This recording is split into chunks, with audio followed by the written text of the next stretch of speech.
So, sorry, have you guys clicked recording yet? Or? Yeah. Oh, John's podcast. Oh, yeah. yeah, sure. Okay, well, hello everyone. Welcome to Coffee Table Musings, episode 2.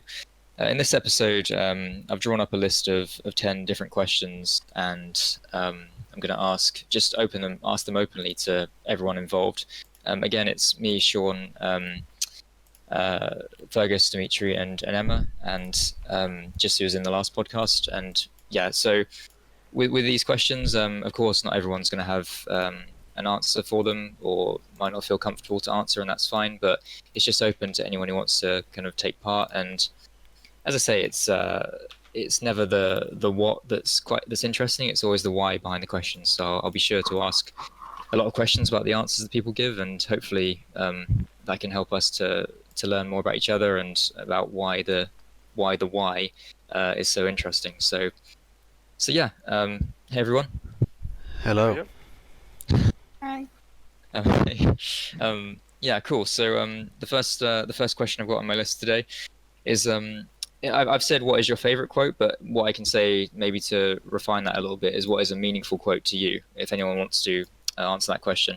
Anyone? If not, I will.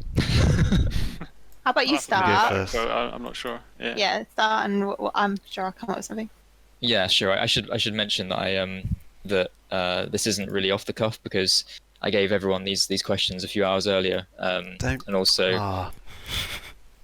Don't tell No, me. that's all right. It No. does look bad. No. I mean, what I mean is the reason I've done that is so it's fair that I'm not the only one who has planned answers for these things. It's also about letting people know that we have had some time to prepare for it.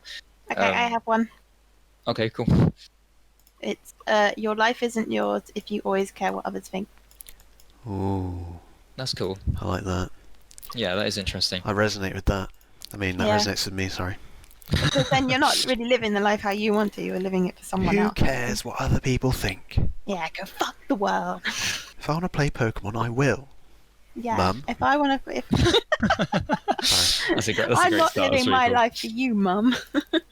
Yeah.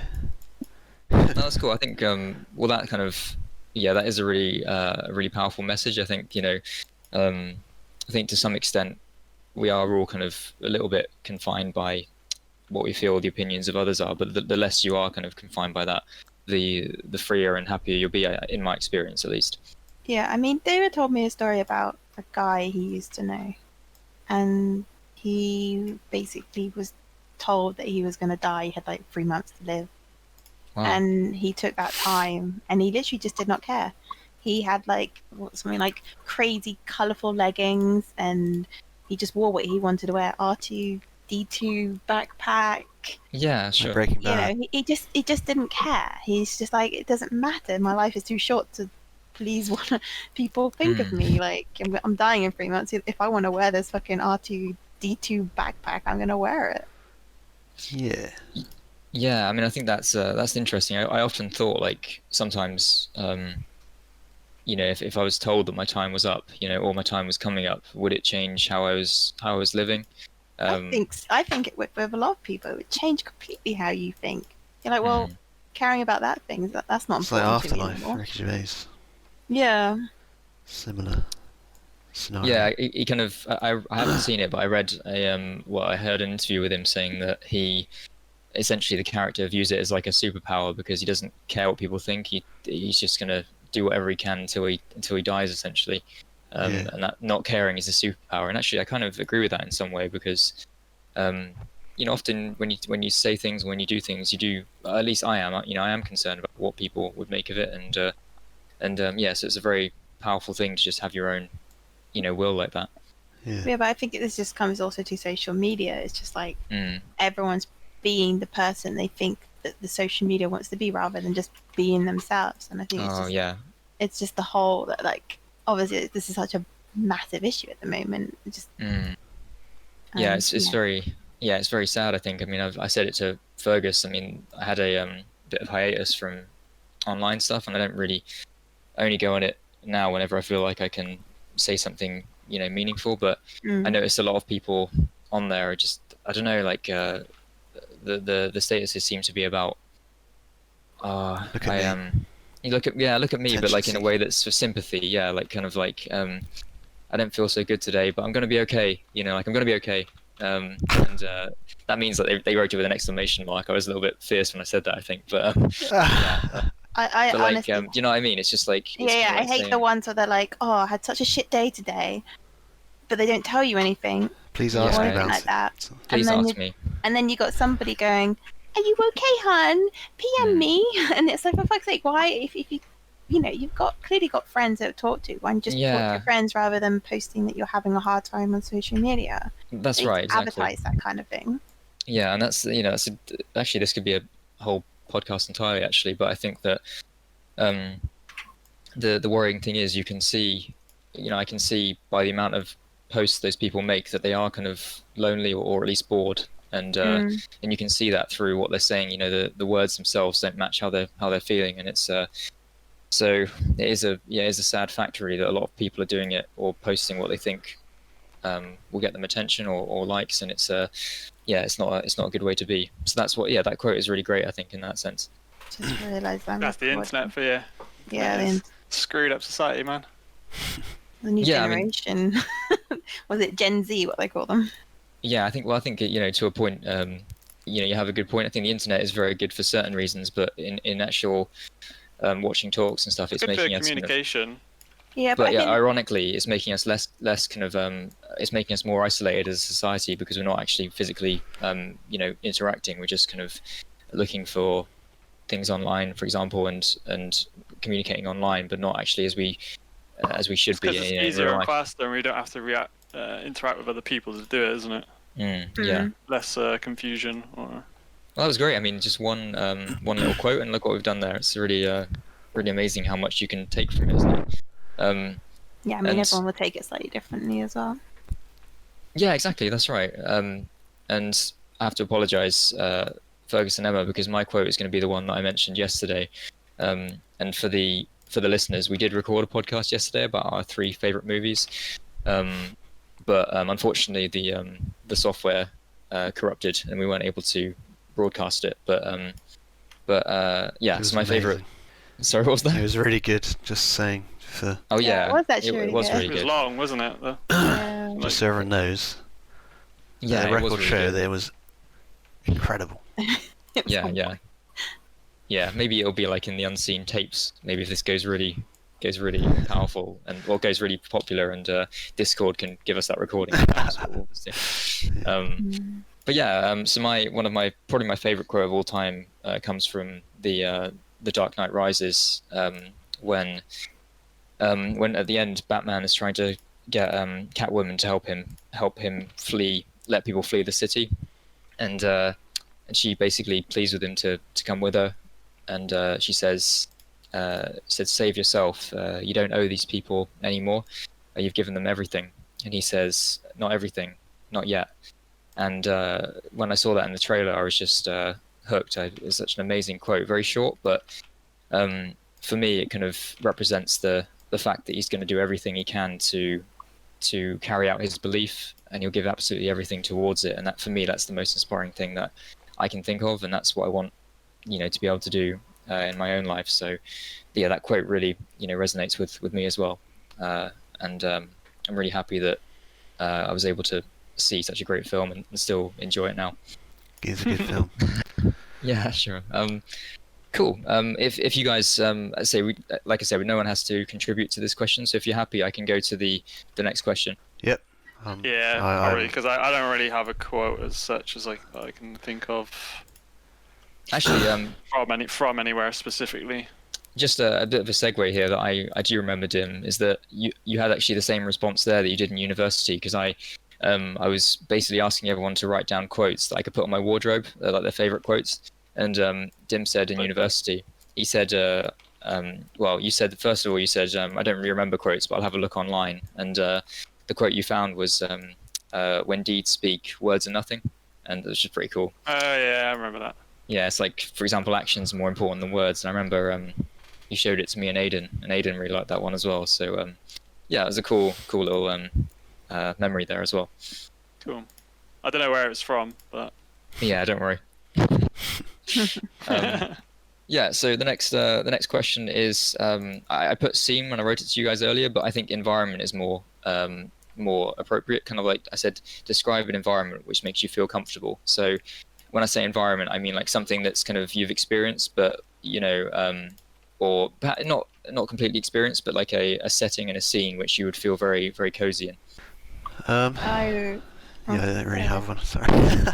No, it's fine. No worries. I can I can go for mine if you guys want. Yeah. Yeah, I can probably say I jog can my probably memory. do one here, but I'll let you go first. Yeah, sure. I mean, maybe mine might be quite similar to yours in a way, Dim. But I What, really some love sort of coffee shop scene or something. Yeah, but that is true. That is true. So yeah, a coffee shop, but it's Raining. there's raining. Yes. Yeah. Nailed it. See, these guys know me very well. But yeah, it's and then they've got the warm light inside, so like the kind of orange bulbs, and the kind of nothing too bright and overpowering. But I'd also add a bit of kind of a live jazz band to that as well. You can hear the rain kind of beating down outside, and you can hear the nice soft music. Perhaps having a conversation with friends as well. Actually, since I was a kid, I don't know exactly why, but the nighttime and the kind of the rain and the kind of orangey, warmy, sorry, the warm lighting is just really really giving me a really special feeling.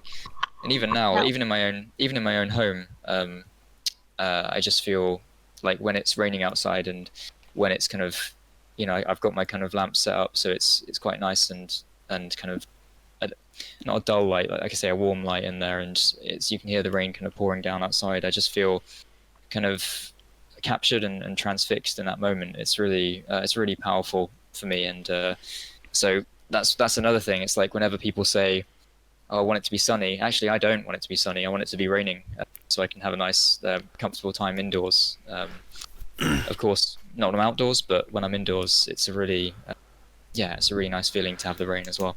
I love it when it's drizzling outside, and then I actually go for a little walk. Experience it, yeah, sure. Where it's like warm, but it's like refreshing, and you're not getting like completely drenched, sort of thing. Yeah, sure. Love it. Yeah, that is a good point actually. Yeah, you're right. It shouldn't, you can enjoy the rain kind of coming down on you if it's not going to soak all your clothes and stuff. But if it's a nice kind of level of rain, that's a really good feeling. Yeah. I think just any kind of water is quite relaxing and comforting. I quite like a beach at night. Oh yeah, that's cool. That's a good answer actually. You mean like the waves? Yeah, just a beach at night, because you can't really see like out. You can just you just see the sand and the with a slight breeze or no? Yeah, sure, why not? There's always a breeze. Just have like walking along the like beach at night is quite nice, because then you've got the lights as well, so you're not like in pitch black anyway. I mean, like kind of seaside kind of style. Yeah, sure. Yeah. I've experienced that quite a lot, to be honest, in Greece. Yeah, especially it's nice. I don't know. Yeah. Does the sound of the waves like it's everything. Factor into that as well? It's the smell as well of just kind of like it's like smells like actual fresh air. Yeah. I was just at the reservoir today, actually. Oh, cool. Love a good large body of water. Did you go for a dip? No, the dog did though. Oh, I was gonna say, did you at least put your pinky toe in? No, I got splashed, but.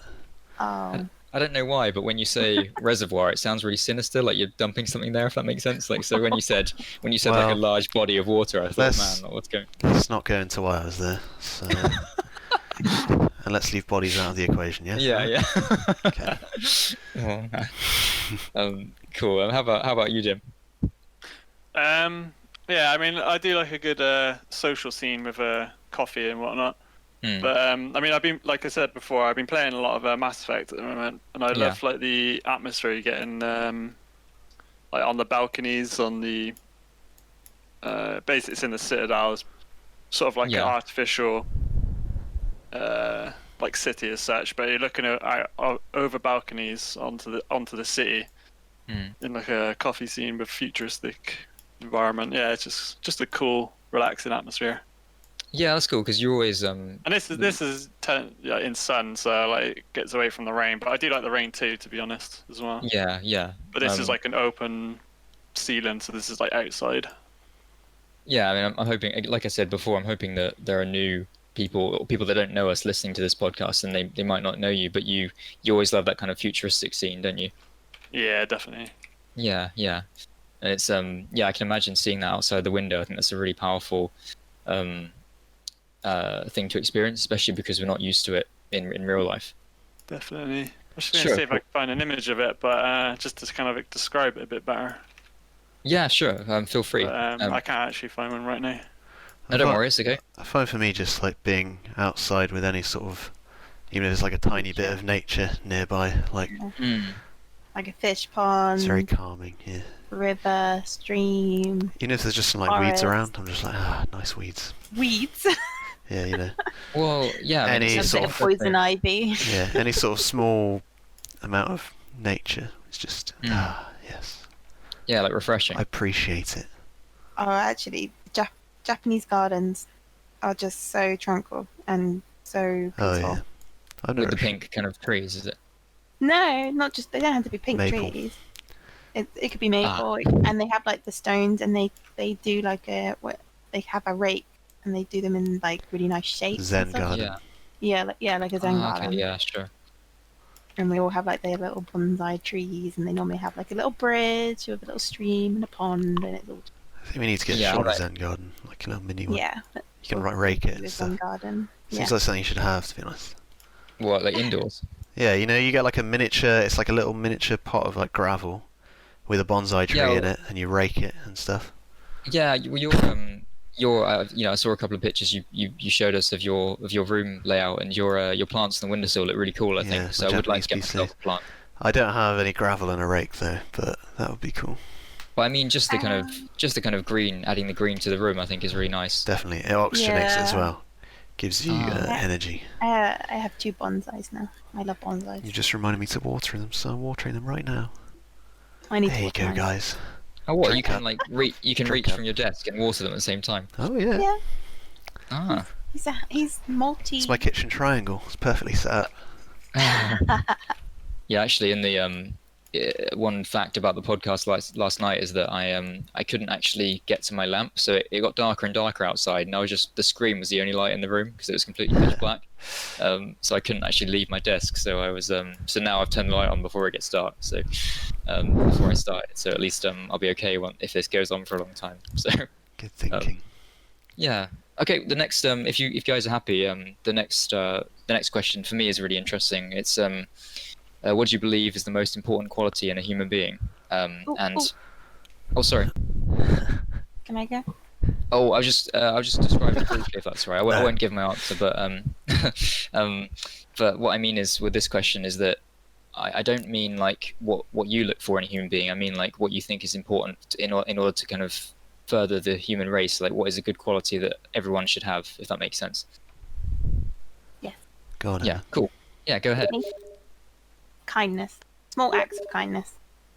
Yeah. Sure. Because it just seems to lack.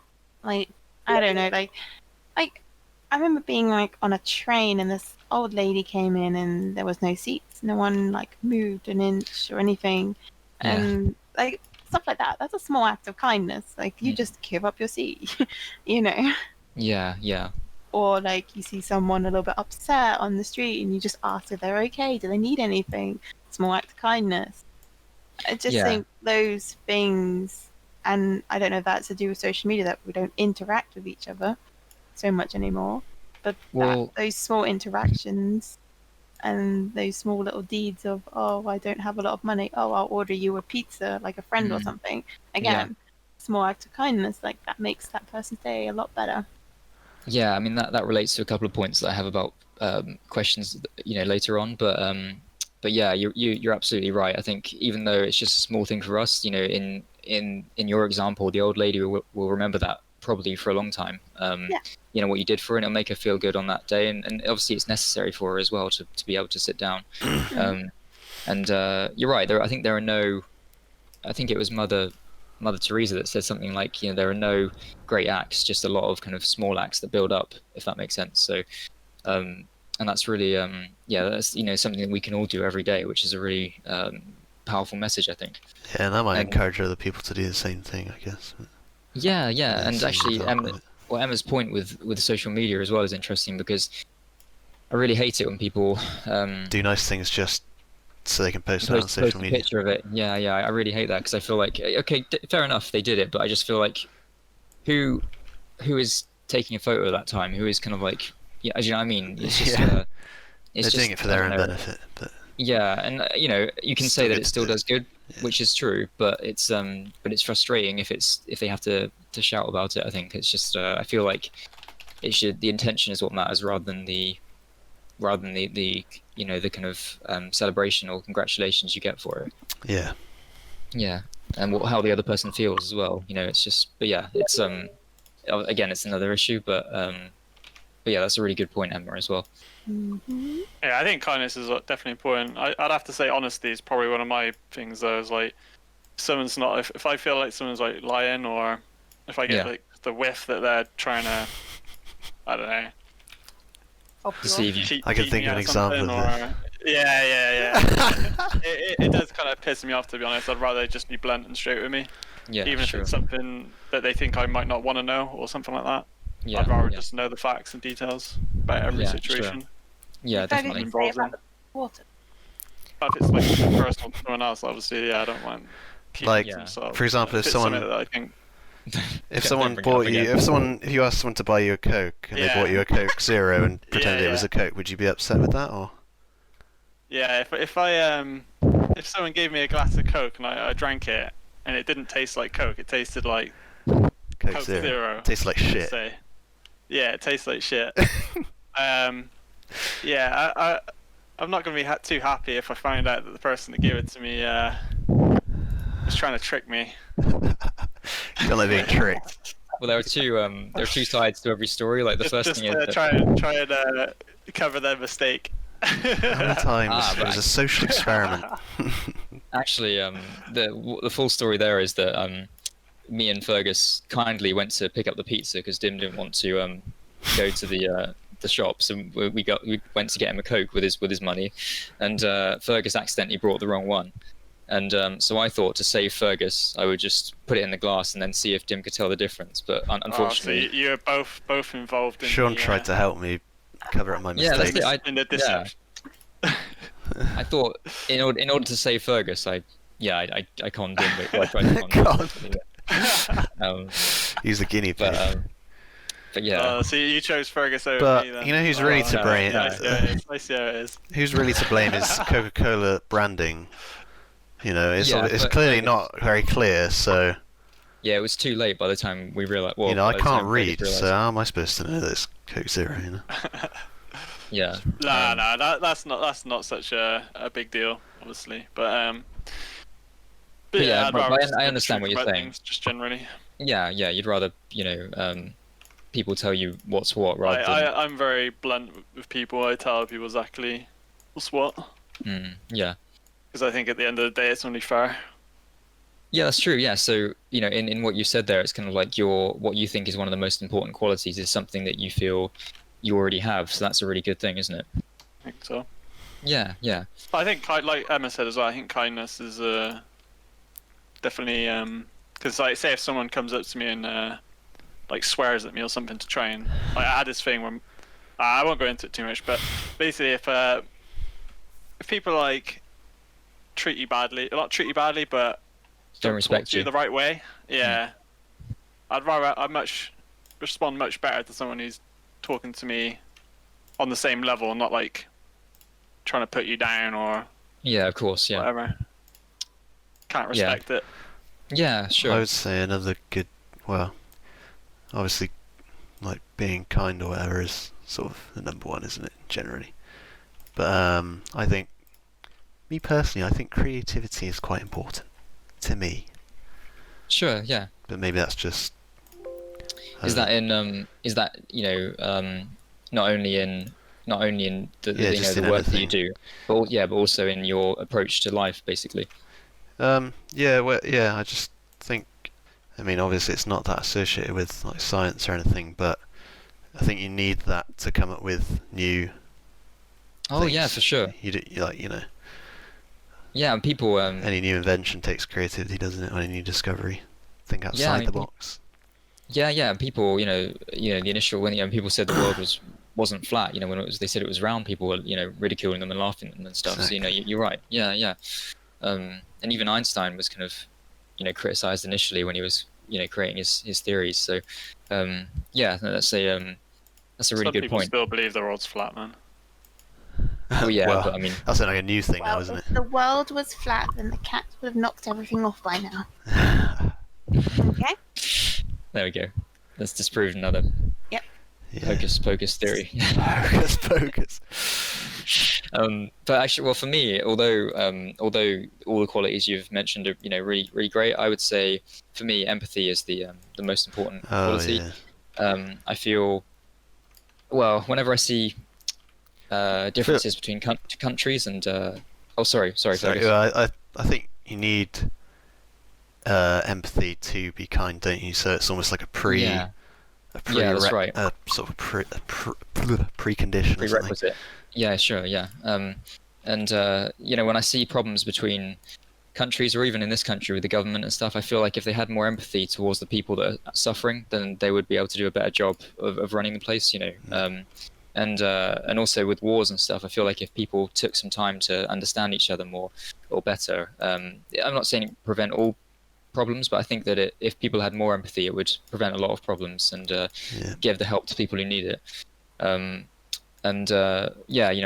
volunteering at the Samaritans, I have listened to a lot of different problems from people perhaps you wouldn't expect to have those kind of problems, and it gives me that kind of empathy for people in different situations, to never judge a book by its cover, to always try and go further to understand people. And when you've suffered with different things in your own life as well, you have empathy towards people for that. So I think it's really crucial to have that quality, or to develop that quality of trying to understand others, if you're able to to fully try and help them as much as possible. Yeah, I agree.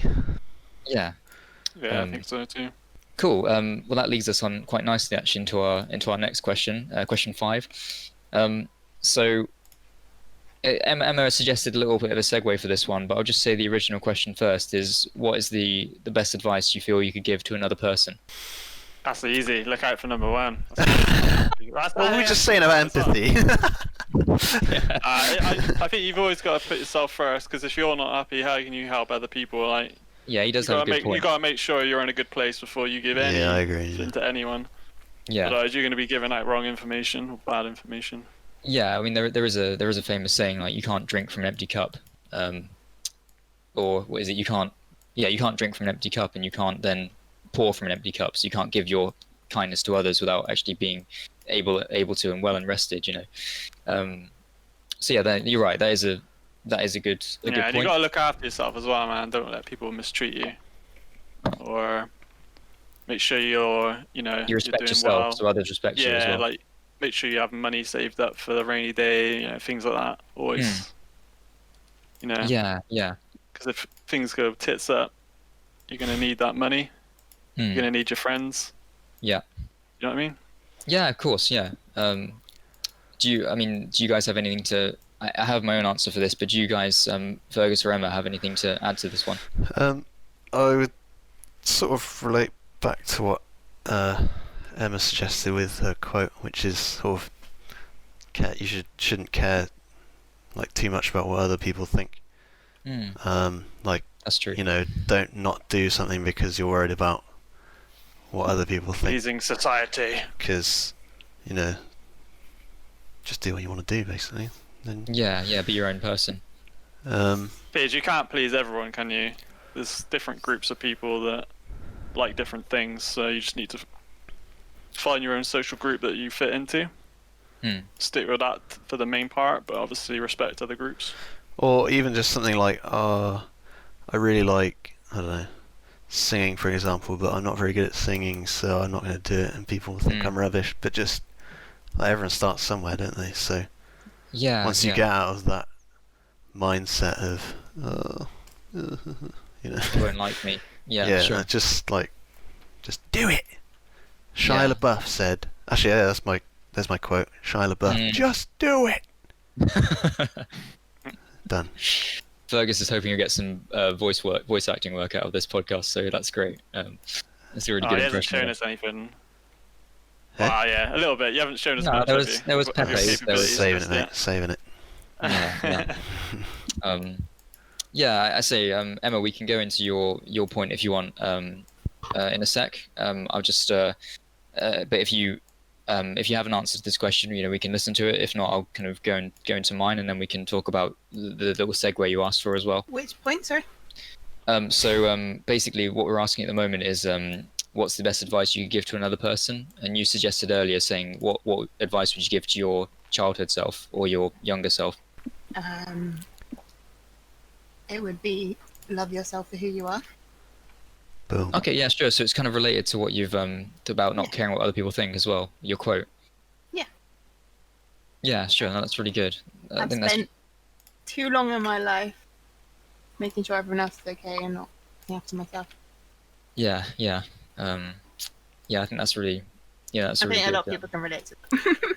Yeah, and actually that's kind of related to what Dim said as well, which is good. Yeah, I think that's that's a really good point. It's something that it takes time to learn about that as well. It's it's like maybe 3, I don't know, whatever. Doesn't matter when. But I got to a point in my life where I was just like, I'm fed up. Some people in my life are just not bringing anything like any good, and it's too much effort to keep them in my life. Yeah. So just had a massive urge of people, because if they're not adding anything to your life, it's just a waste of time sometimes. Oh yeah, of course, yeah. There's also people that take away, isn't there, like toxic people, and that's you kind of try and cut them out. You learn to do that as much as possible, and that's also again related to what Fergus was saying about kind of not caring what people thought, and obviously based on your quote, Emma, earlier Emma as well. Some people can be helped though. It's just you need to learn what they're, where to stop them if they're doing something you shouldn't be doing. You just need to know where the limits are. I think if someone's being judgmental as well, it's probably because they're afraid of being judged themselves. So, these things always come back to. The only people I don't have any sympathy for are people that make problems all the time. I just can't deal with people. I just won't bother with people that are just always causing issues, if that makes sense. They can just do their own thing. Not wanting to help themselves. Yeah. Yeah, sure. Well, not just that, but just making problems for other people. Selfish. Yeah. Just thinking selfish, yeah. What are the people that make problems just have some kind of entertainment in their life? They're bored of their life, so just make issues. Yeah, I think that's where. Yeah, I mean it's a personality flaw as well to some degree, probably their upbringing or DNA or whatever. And that's why I kind of say about. Yeah, that's where the kind of the empathy comes in as well. I think, of course, there's a limit to it. You can't say I'm going to understand everyone and I like everyone. That's not what empathy is. It's just about kind of, even if you cut them out of your life, realizing perhaps why they're like that, and then not kind of not thinking of it as a defamation of your character, but just rather a flaw in them, basically. Well, it's more like I cut them out because they were affecting my life in a negative. Yeah, sure. Yeah, if it impacts you to a degree where it's causing you issues, then just go, leave it. Yeah, people like that, it's not worth your time. I don't even regret it a bit. It's probably one of the best things I've done. Yeah, and realizing that is, I don't know. Some people are like, oh, I can't. I've been my friend for so long. I mean, people change. They're not always going to be friends. The person you thought they were. Who they were. People change a bit. Stuff happens in their life, changes them. Sure. Yeah. I think you can still be friends with people like that. It's just you, like I said before, you need to know the limit of what you're going to take from them. The bullshit you're going to take, You think you can be friends with someone who literally writes a suicide note to you because you don't play a game with them? Ah, wow. Yeah, that's not healthy. Exactly. I mean, you could still help them maybe to some degree, by finding outside help for them, but it's not your problem to actually deal with it. any further than that. Well, someone doing that to control you is a bit. Sometimes it is bad. Like with that, I know it's kind of difficult because obviously you need to help them really if they are doing that saying that sort of thing. But it can't really be you. Like no, because it's just like talking to them that helps them. It needs to be you. But that's somebody else that can help them. I mean, correct me if I'm wrong, but that's not a legitimate. That's just for attention, isn't it? Yeah, and that wasn't written because they were actually suicidal. That was written because they wanted Emma to play a game, you know. But if they're, I guess maybe what Emma's saying as well is if they're willing to go to that extreme as well, there is something that's going on there as well. Yeah, that's true. Yeah. But no, there's a really good, really good points and really interesting discussion on that. If you're happy to move on, I can just quickly give you my kind of life lesson that I've kind of thought about over the years, and then we can move on to the next question. Go for it. Yep, let's go. Cool. Yeah, I really it was really something that bothered me for a while was the sense of achievement, because I really have I've always had a lofty goal in my own life to kind of try and help as many people as I possibly can, and because of that, I think nothing was ever enough. Like whenever I kind of volunteered or anything like that, I never felt like it was having enough of an effect. But in time, I've realized that rather than successes, I think the intention with which you live is the most important thing. So say, for example, there are two people that are going for a job. They both prepare very, very well. They both put a lot of effort into it, but I don't know, for some reason the interviewer likes one person more on the day. That doesn't mean the second person who didn't get the job is any lesser than that person, because they still put their effort into it, put their intention into living with the values they believed in. And so I think regardless of your practical successes, I think the intention with which you live your life is always the thing that you should be measured by, because not everyone will achieve their goals, but what you can say is these people tried their best, and I think I always want to be someone who tries my best, even if it doesn't amount to what I hope for. Yeah, I agree. It's similar to, like, you shouldn't only do something because you want to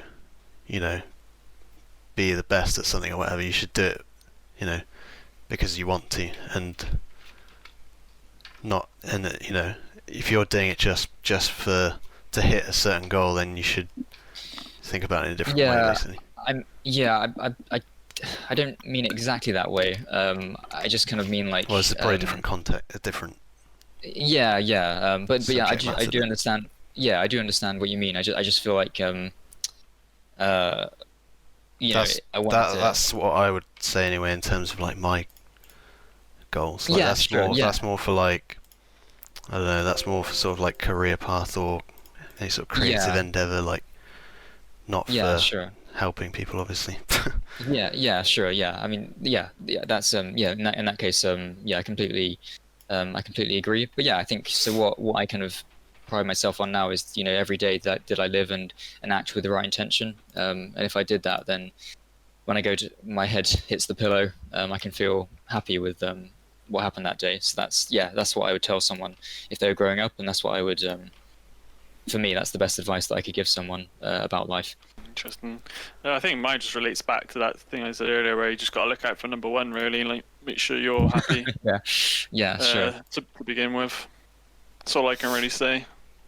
Yeah, no, sure. Try and make sure you're financially stable. And it's like on an aeroplane when the masks drop, like they always say that you need to put yours on before you can help someone else. It's that you need to make sure that you're happy with yourself and everything before you can help someone else to try and be happy. Yeah, That's sure. how I see it. Yeah, no, I think what you're saying is a good point. It wasn't exactly what I was saying, but yeah, no, I think certainly I agree with what you're saying there as well. Well, so I mean, it depends who you're talking to, right? Like if I'm talking to someone young, I'd just tell them to begin with, they need to try and have a bit of fun really while they're young, so they can actually, when they get a little bit older, they can actually decide when it's time to get a bit more serious to actually do something they want to do. They'll know later what they actually want to do, probably a bit better than what they'll. It's better to enjoy themselves to begin with, and then they'll probably find something along that journey. Oh yeah, sure. That's a good another point. It's kind of like doing your passion. You shouldn't choose a career. You should choose what you enjoy and then make that into a career. I think, or what your passion is, what your purpose is. That's what I always feel like as well. Like, how can I turn helping people into a career, for example? And that's kind of, because that then relates to your purpose and your goal, and then it never kind of dies out. Whereas if you just go for try and constrain it into a career, it's kind of it's not as effective in the long term. Yeah. Just save that money. Save a little bit of money. You don't need loads. Just a little bit. Just to be on the safe side, just to show they've got a bit of control. Yeah, that's quite an essential one, actually, Dim. Save that money. Yeah, sure. Just a little bit. Yeah. Save loads, just a little bit, just to show that you can do it. Show yourself that you can do it.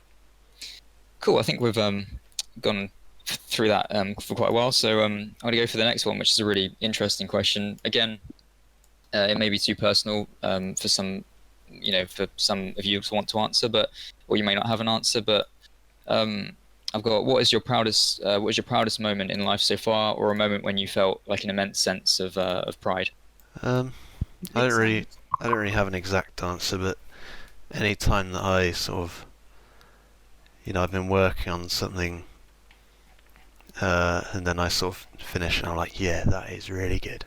And you get this sort of sure. Euphoric feeling of accomplishment. Yeah. Like whether that's art or music or... Yeah, it's like, that's good because you can feel that, theoretically you could feel that every day, couldn't you? That kind of, that sense, if you were able to do that. Yeah, if you got the energy to do that, yeah. Yeah, sure. Mine would be when I went to my grand's house and she asked me to just do a few things for her around the house, like put something in the attic, help her teach her to set up her sewing machine so she could, because she bought this jumper and it was a bit too big and she wanted to sew the sleeves up. Yeah. Something like that. Yeah, cool. It didn't take very long, and I just helped her sort out a few things.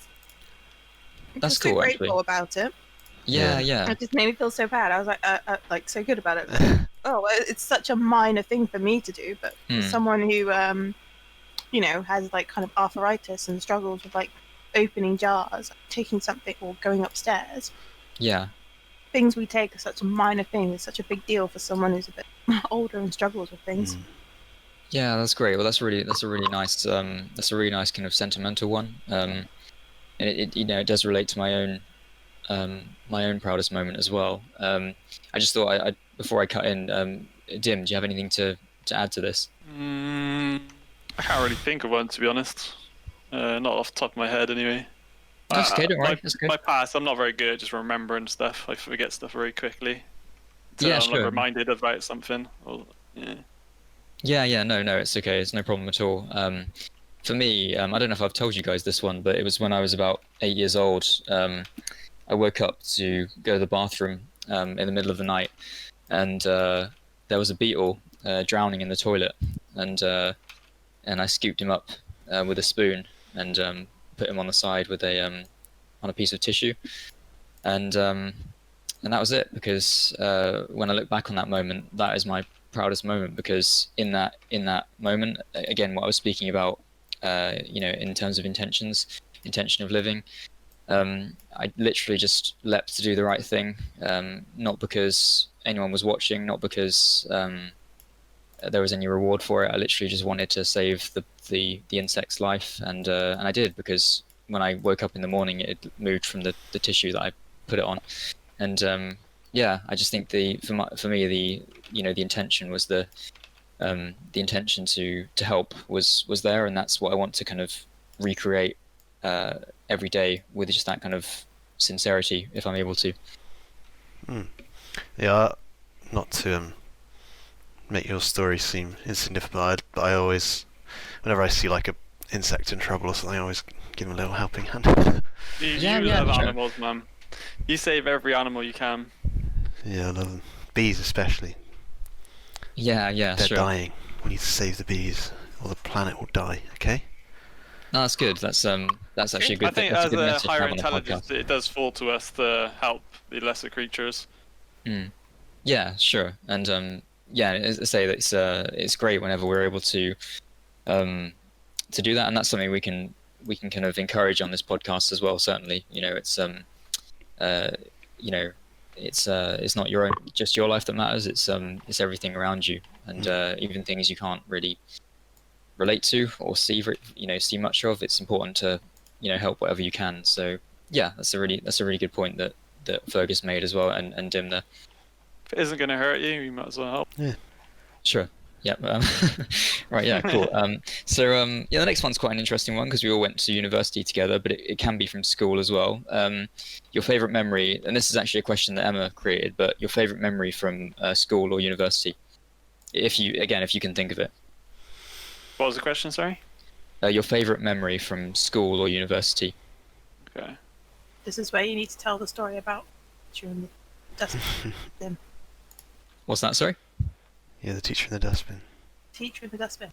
Oh yeah, that's what Dim said yesterday, wasn't it? Yeah. Yeah, that was funny. I don't know if it was.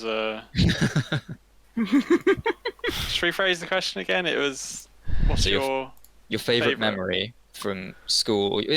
Favorite's a strong word. A nice memory you have from school or university, something that stands out. I don't know if that's a nice memory. It's a pretty funny memory.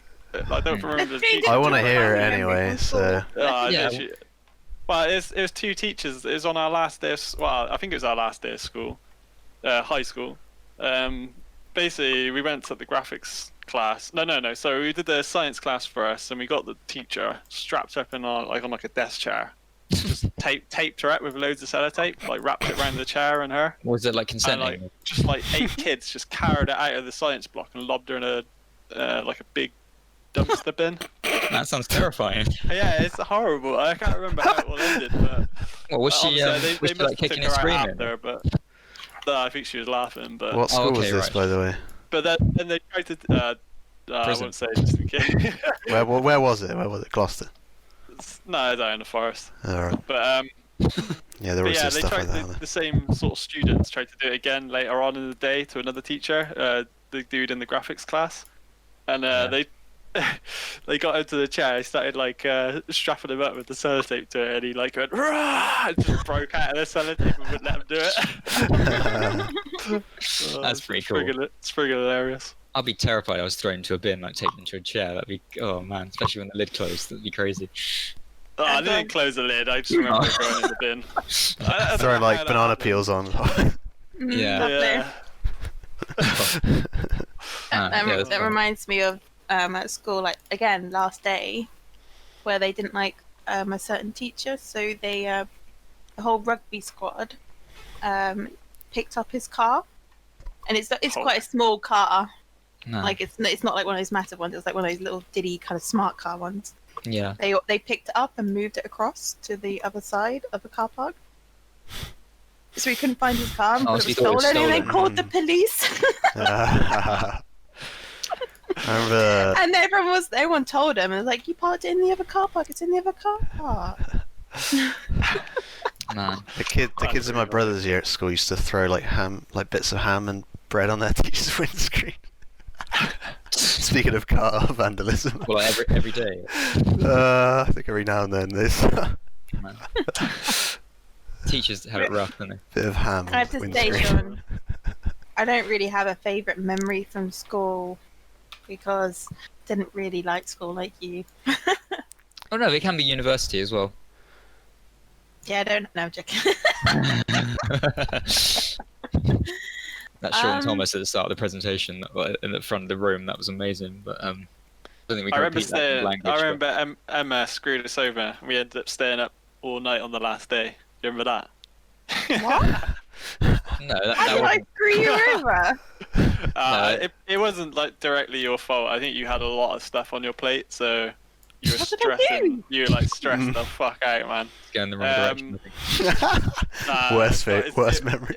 Actually, that's something I remember, and it was a pretty cool night as well. I was so tired by the end of it, but I think all three of us worked until the end of the night, basically, to just get this project done. I can't remember what the project was now. Was it the code sort project? of editing? Was it? No, Emma really came through for us then actually, Dim, because it was she digital 3D effects. Come at the end, but I remember we were scared that you weren't going to do it in time.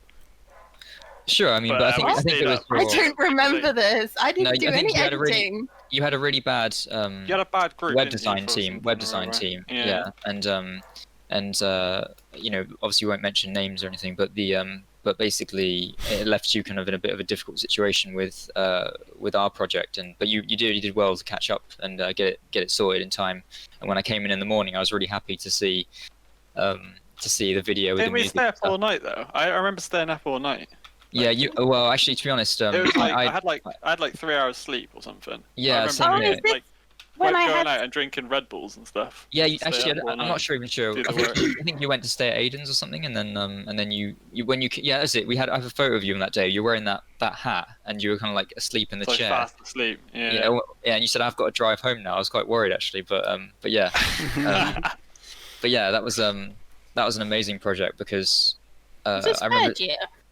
Yeah, I remember Zaid asked me at the end. He said, "What would you?" It was like a 1.5 minute video. This is when Fergus, you and I think Liam did that dubstep one, and I said, he said, "What would you change about this video?" And I said, "If I could, I would have made it longer because we deleted that scene with I had an idea for the scene with me and my girlfriend with a picnic, and they said it was irrelevant to the actual movie kind of thing, and I said that was a deleted scene that I wanted to keep in, and I wanted that project to be taken really seriously, but unfortunately none of us were actors, so we couldn't really get that. It got a good response, man. People loved it. They did love it, maybe not for the reasons I'd hoped, but yeah. Oh no, I remember which project it's good. That wasn't the 3D, that was the After Effects one. It was still called Digital 3D Effects though, the module. Was it? Oh, and After Effects was the second half of it, or the first half of it, and then the other half was 3D. I remember that I had to do like an all-nighter before. It's because I was in that team. You know when it was the digital team? Yeah. And it was just me and Gina. But don't mention the other names. Yeah, sure. The other two didn't speak any English, and they didn't understand, and any work they came out with. Narrows it down a little bit. It just didn't do anything, and I was just like, "Oh, okay, right. So I guess we're just doing all of it." yeah, and that's what I meant. You had a difficult situation there. But yeah, you're really it was. What was the most chill time in uni? You remember? Like, I still want to say my favorite bit. Sit around and chill. I don't know. I can't really remember. It's got to be after we handed everything in, and we were just all chilling in the bar.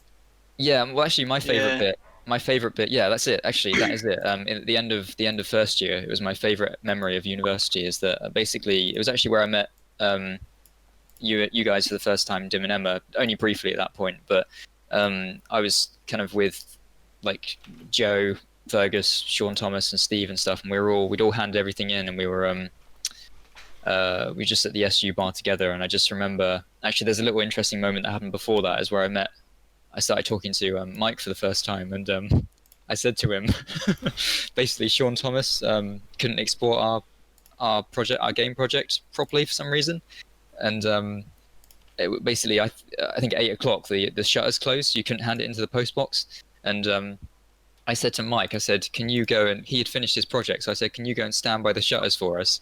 So so they don't close them, and he said, no, I don't know, man, I don't know if I can do that. And I was like, oh man, that's my last hope. But it did export finally after that. So, I just remember feeling like, I was worried about going to university before that year, and I felt like that kind of time everyone sat in the SU together, different groups of people talking and stuff. The year we'd been through, and the start of the 3-month holiday approaching for us.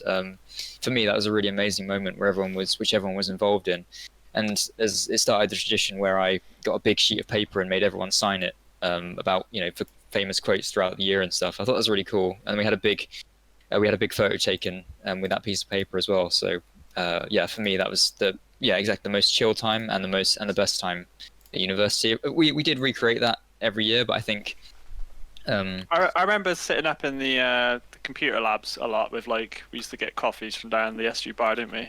Take them up to the labs. Oh, that's where you met your greatest enemy, wasn't it? I hated those rooms. They were horrible.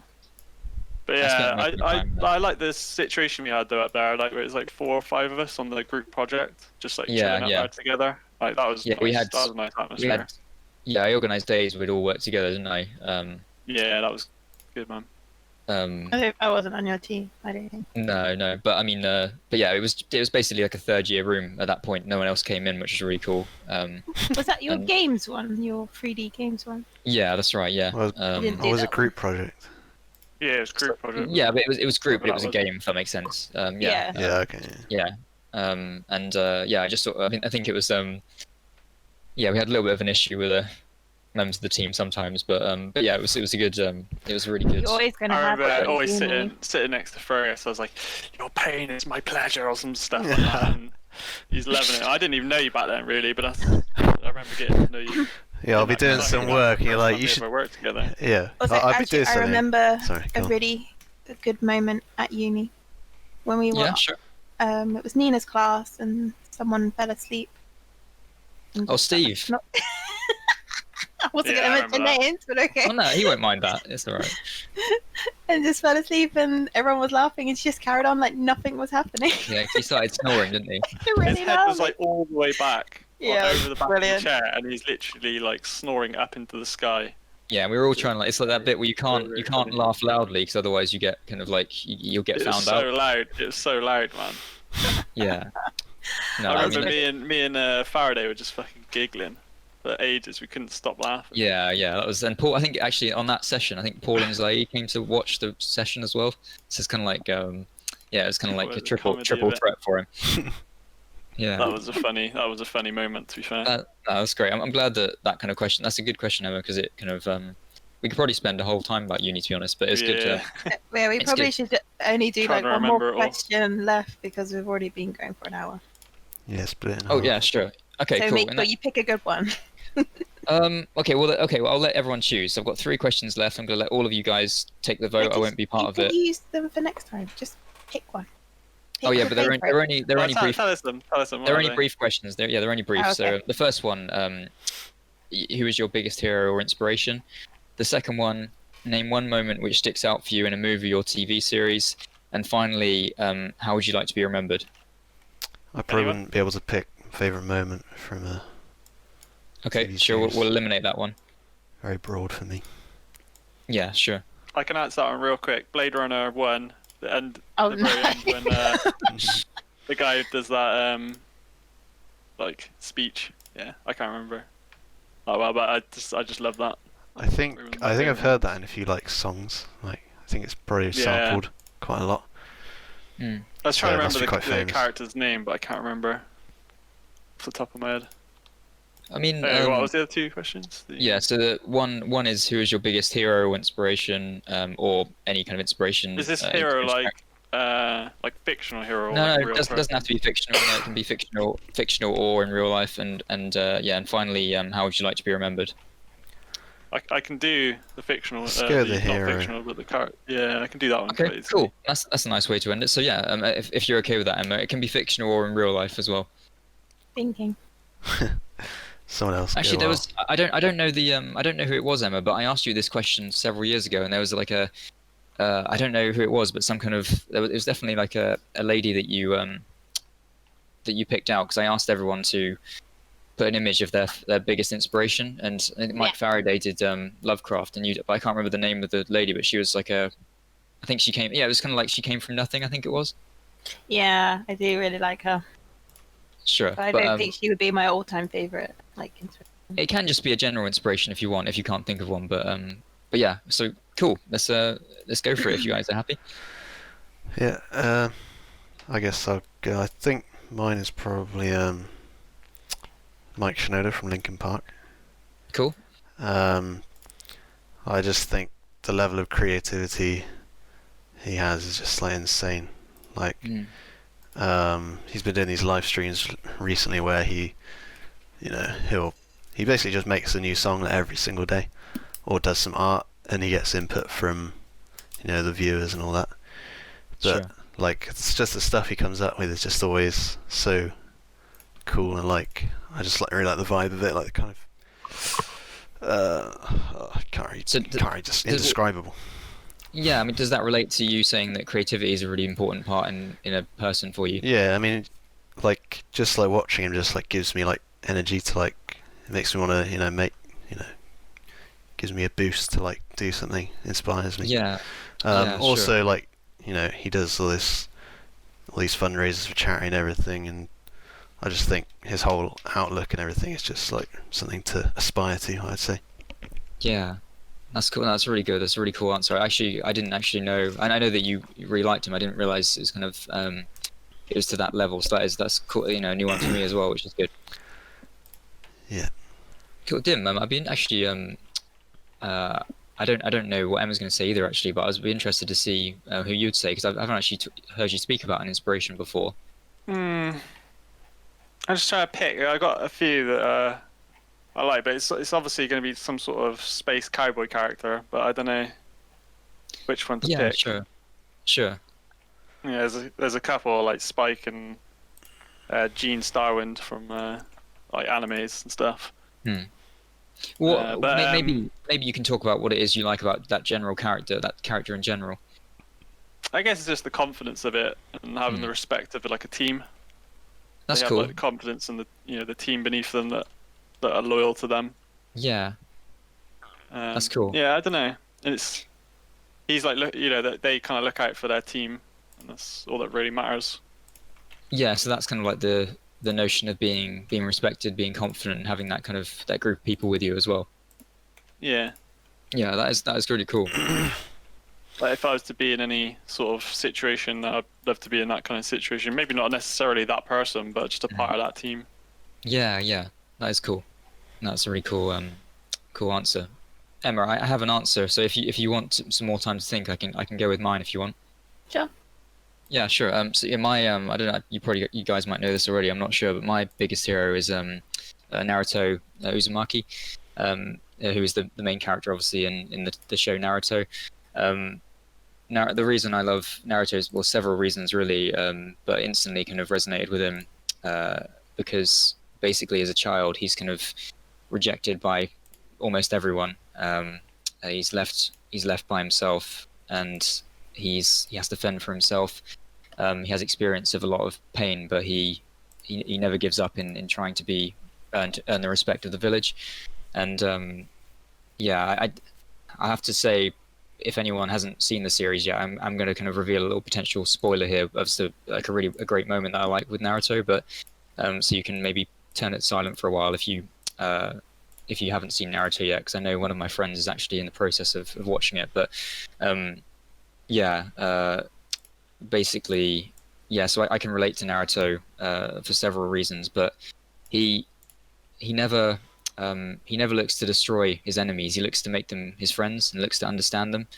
And actually, in the very first episode, Naruto's like mentor, one of the only people that respects Naruto, he says to Naruto, he says that you already understand the pain in people's hearts, so you're a true shinobi of this village. You've got a long way you can go, and because of his experience so much difficult situations in his life already, he has no parents. He doesn't know what happened to them, and and there's a really powerful moment, which is my favorite moment in the entire series, which is basically Naruto saves the entire village is being like destroyed. The entire village is being destroyed by this villain, and Naruto shows up after having done some new training, and he comes and he takes out the villain. But actually by then the villain has killed a lot of members of the village, but he actually convinces the villain to use the last of his powers to bring everyone back to life. And because he kind of can connect with him in that way, and the villain says, I'll root for you, Naruto. Obviously the villain's about to die, but he says, I'll believe in you, Naruto. And I think that's the power of the character. And after that, Naruto, he's walking through the woods. He's exhausted after having this battle, and everyone's waiting for him. And they all throw him in the air and cheer. And it's like the sensei who was looking after Naruto in the very first episode. He's looking down on all this happening, and he says that basically he thinks back to a memory of when he was asked to mentor Naruto, and it says that it was Naruto's father's wish for him to be considered a hero, and he says, "Here you are, there's a hero now right before our eyes," and it's a really powerful moment because Naruto's finally achieved the respect and friendship of the village that he always wanted. So a character like that will literally never give in and have experienced pain is something that I can really relate to, and I think that I don't. Of course, it's possible that I'll have a bigger hero in the future, but I can't see that anyone would top Naruto as my biggest hero. Yeah, I wouldn't have picked that. I wouldn't have guessed that was the one actually. There's a lot to pick from, I guess, isn't there? Yeah, sure. I mean, there are kind of. I had a feeling it'd be Naruto for Shauno. Yeah. There are a lot of characters that inspire me. Absolutely love that character. But that, yeah, he is what I would say is the kind of the perfect kind of level of inspiration in many different moments. And I think it helps that the show itself, the original series, is like 200 episodes, and the when he's a grown up, it's like 600 episodes. So it's like really there's a lot of you can continue with the character a lot. Yeah. Cool. I'd love to hear if you have an answer, Emma. I'd love to hear from you as well. It's hard for me to like pinpoint one, but just generally, like let's just say generally in films and stuff like that, I do really like the strong female characters, because they're not that prominent these days. You do get them ever so often, but so like. Well, they're trying. They're trying. To get those they're guys. trying now. Like it's a lot more apparent now. I think it's just over the top though at the moment, isn't it? There was some good ones in the past, sure. No, there was not. Like it's always the same story of the guy always comes and saves the woman and sweeps him off. But, like with like. What do you define as a strong female character then? Something like Mulan. Mulan is a strong female character. Mm. I think it's when they don't try and do it just because they're told to, if that makes sense. Yeah. They do it because they believe in the character. Like, I think one I would pick from that is, I don't know if you've played it, Emma, but yeah, that's a good one, Dim, actually. But Lightning from Final Fantasy 13, like that's a kind of really powerful character, and it doesn't feel like they're pushing an agenda or anything. Yeah, they're just they're just part of the story rather than it's the female that's saving the world kind of thing. Yeah, really I mean, on that. it's just like they kind of. I feel like it's not like. I know pushed Jim's in. going to disagree with this with me, but Captain Marvel kind of did that slightly. Like that, she was a strong female character. I guess. Not the actor, the character. Didn't change his tune on that film. So. Yeah. If you're saying like the comic version, I'd say yes, but yeah. So what's wrong with the film character then? She didn't deserve it. She's No, yeah, it's straight in there, way powerful than everyone else. Just nothing to deserve it. Sounds Well, like actually, I don't think she started. issue right now. there. She's More basically female, playing more a male. powerful than man. She's basically a female that's playing a male character. It's just Well, weird. there we go. That's the issue right there. You're saying that a woman can't be as strong as a man. No. No, I think, Yeah, I you're think saying that you literally just said that. You just because no, she's I a didn't say anything like that. You I think said maybe it's the actress, isn't it, Dim, that you have a problem with, not the character. No, I like Captain Marvel in the comics. I just Yeah. don't like her in the film. But the actress, isn't it? The like snarkiness of it, arrogance of it. Yeah, I don't like arrogant characters in general. Though. I thought you loved Sure. it. I think he's Cocky is confident, the not word. arrogant. Yeah. So. Yeah, Yeah. I like cocky characters Yeah. to some extent. Not like too cocky, but yeah. Sure. Well, let's say if you're happy, I can just I can round things up there if everyone's happy. yeah. Cool. There's Well, some great ones. oh yeah, Dim's just showing us some images of characters he likes on the screen right now.